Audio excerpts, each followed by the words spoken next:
Bismillahirrahmanirrahim. Assalamualaikum warahmatullahi wabarakatuh. Salam. Di sini saya Yoga Fajar Wicaksono sudah bersama dengan narasumber yaitu Bapak Dekan Bapak Nur Salim untuk memenuhi UAS mata kuliah Pendidikan Anti Korupsi. Jadi langsung saja. Jadi Pak, menurut Bapak apa itu yang dimaksud dengan korupsi sih?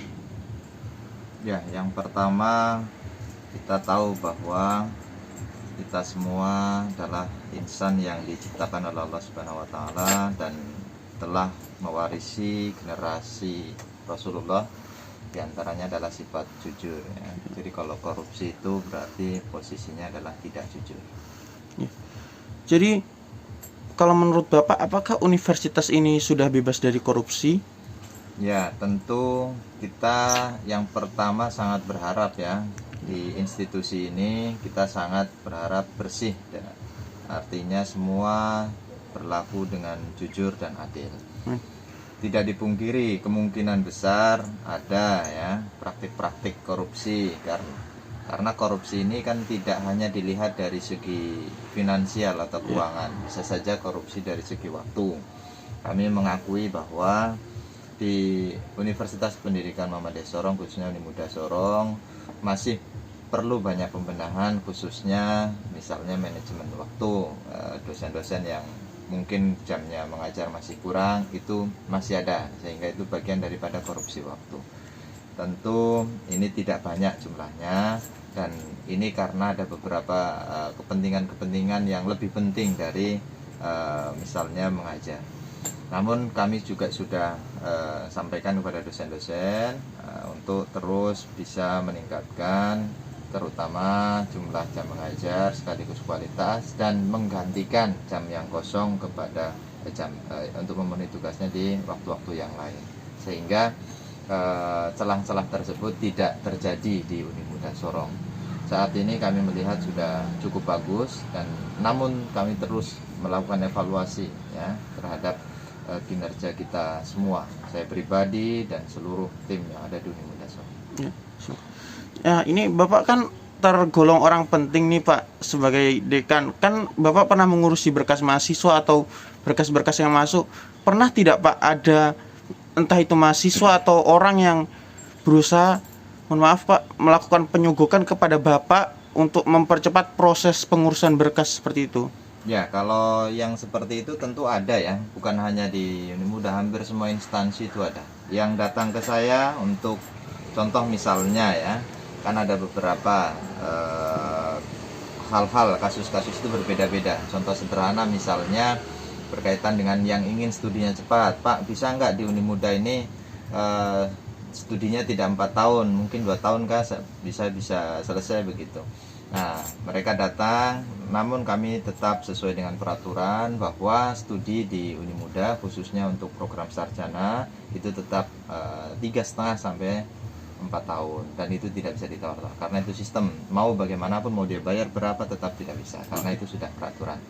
Terkait dengan bingkisan misalnya tadi ditanyakan dengan bingkisan, kalau yang bawa misalnya karena habis panen oleh-oleh, kami tidak menolak ya, tetapi kami tidak pernah memerintahkan, dan itu juga kami sampaikan ini tidak boleh ada kaitannya dengan memperlancar urusan, tidak boleh ada kaitannya dengan perbaikan nilai misalnya dan sebagainya, karena itu bagian dari hal yang tidak diperkenankan ya.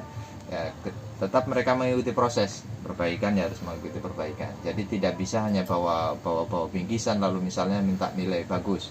Apakah ada yang demikian? Bukan hanya untuk saya, tentu pasti banyak dosen yang seperti itu ya. Dan ini menjadi perhatian untuk kita semua bahwa itu kelihatannya sepele, tetapi itu juga bisa berdampak besar. Jadi yang selanjutnya Pak, upaya pencegahan ini. Kalau untuk mahasiswa ini, mahasiswa ya Pak ya, di sini mahasiswa, apa yang Bapak ingin sampaikan kepada mahasiswa supaya kita mahasiswa ini terhindar dari tindakan korupsi? Ya, korupsi itu kan kadang-kadang bukan karena dia tidak mau, tapi kadang-kadang karena kesempatan. Lalu yang kedua, kadang-kadang mungkin orang yang tadinya tidak mau korupsi, tapi ada yang berupaya untuk bagaimana dia mau gitu ya. Contoh sederhana misalnya kayak mahasiswa itu karena kondisinya misalnya pengen perbaikan cepat dan seterusnya, dia harus nyogok dan seterusnya. Ya saran saya jangan dilakukan itu. Ikuti prosedur-prosedur yang ada di Unimuda, ikuti prosedur yang dilalui, yang harus dilalui sebagai mahasiswa. Penting bagi mahasiswa karena ke depan kan mereka akan menjadi generasi penerus, bahkan penerus kita semua yang ada di Unimuda, untuk terus berusaha bersih ya, sebagaimana apa yang sudah diwariskan oleh Nabi kita harus terus jujur.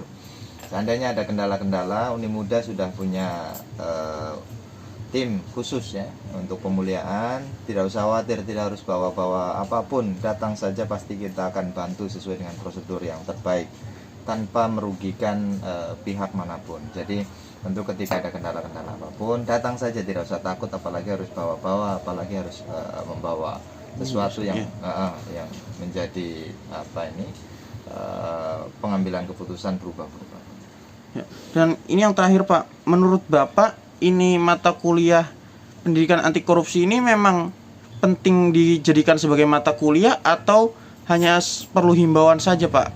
Seperti kemarin kan dari yang saya dengar ini mengganti mata kuliah PLSBT. Apakah ada kemungkinan mata kuliah anti korupsi ini akan diganti nanti? Iya, mata kuliah pendidikan anti korupsi itu adalah amanah dari peraturan menteri ya. Dan ini wajib sebetulnya untuk semua perguruan tinggi. Wajib untuk semua program studi. Jadi mau tidak mau, penting atau tidak penting, pendidikan anti korupsi itu memang harus dilaksanakan di perguruan tinggi. Bagaimana Unimuda menganggap pendidikan anti korupsi? Sangat penting ya. Pendidikan anti korupsi sebetulnya bukan dimulai dari perguruan tinggi, bukan dimulai dari mahasiswa, tetapi sejak anak-anak mulai bisa dilatih kejujuran di rumah. Contoh sederhana, anak-anak kita titipi uang untuk beli minyak goreng, untuk beli misalnya sembako dan seterusnya di tetangga. Nanti baliknya ada kembalian, dia laporkan atau tidak. Iya. Itu mulai dari kecil. Nah, ketika mahasiswa sebetulnya bukan ini ya, bukan sekedar teori. Teori tentu teman-teman tahu bahwa korupsi tidak baik. Tetapi harus sudah memulai prakteknya. Bagaimana tidak korupsi? Iya betul, untuk tidak melakukan itu. Contoh misalnya, ketika dikasih tugas ya, ya dikerjakan, jangan tidak mengerjakan. Budaya-budaya mencontek itu juga kalau bisa dikurangi, karena itu juga bagian dari hal-hal yang tidak baik. Dikurangi ya Pak, tidak dihilangkan ya Pak? Saya tidak mau mengatakan langsung dihilangkan ya, karena sesuatu itu dikurangi dulu ya, karena ada beberapa hal yang misalnya berkaitan dengan inovasi. Kita boleh meniru kok inovasi. Contoh Unimuda ini, oh di sana prestasinya bagus, kita tiru, kita contek, tetapi kita modifikasi, tidak main wah ini kamu punya jawaban bla bla bla, harus kita ikuti bla bla bla, kamu punya model bla bla bla, kita ikuti model bla bla bla. Artinya adalah kita boleh meniru, tetapi kita juga harus melakukan inovasi-inovasi tersendiri, tidak boleh mengcopy paste ya. Nah, bagaimana menghilangkannya? Ya tentu ketika kita mau menghilangkan secara total, kita harus berani berinovasi secara penuh ya. Teman-teman juga berani berinovasi secara penuh. Termasuk kalau mengerjakan salah tidak usah khawatir, yang penting sudah berusaha mengerjakan ya. Nah, ini yang berkaitan dengan bagaimana kita meniru hal-hal yang baik. Tetapi kalau hal yang tidak baik tentu tidak perlu ya ditiru. Itu bukan tidak perlu lagi, bila perlu ditiadakan ya, ditiadakan. Jadi di Unimuda ini bukan menganggap lagi, harus ada dan menerapkan pendidikan anti korupsi, mulai dari di FKIP maupun di fakultas-fakultas yang lain, karena dampaknya ini juga insya Allah akan baik ke depannya. Amin. Kita jujur itu bukan teori, bukan 1-2 hari langsung ini, tetapi perlu dilatih ya. Kita melatih kejujuran kepada seseorang itu tidak bisa seminggu 2 minggu, harus terus ya, sampai dengan betul-betul dia bisa menjadi karakter ya, karena kejujuran itu bagian dari karakter. Pak Rektor sering mengatakan beliau tidak khawatir dengan ilmu pengetahuan yang kita miliki. Mungkin kita tidak pandai berhitung, kita tidak pandai membaca, tidak pandai menulis, tetapi beliau khawatir ketika karakter kita tidak baik, contohnya kejujuran ini ya.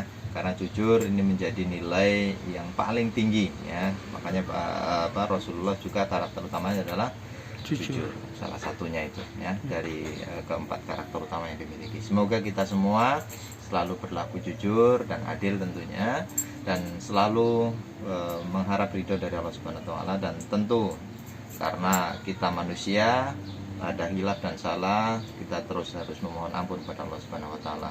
Dan semoga dosa-dosa yang yang kita lakukan atau kekhilafan bisa diampuni oleh Allah Subhanahu wa taala. Terus semangat menjadi mahasiswa muda dan terus berlaku jujur ya. Terima kasih. Ya, terima kasih Pak. Demikianlah pertanyaan-pertanyaan tadi. Terima kasih banyak ini Pak ya. Ya. Oke, Mas siapa? Mas Yoga. Yoga. Sudah ya. Iya, iya.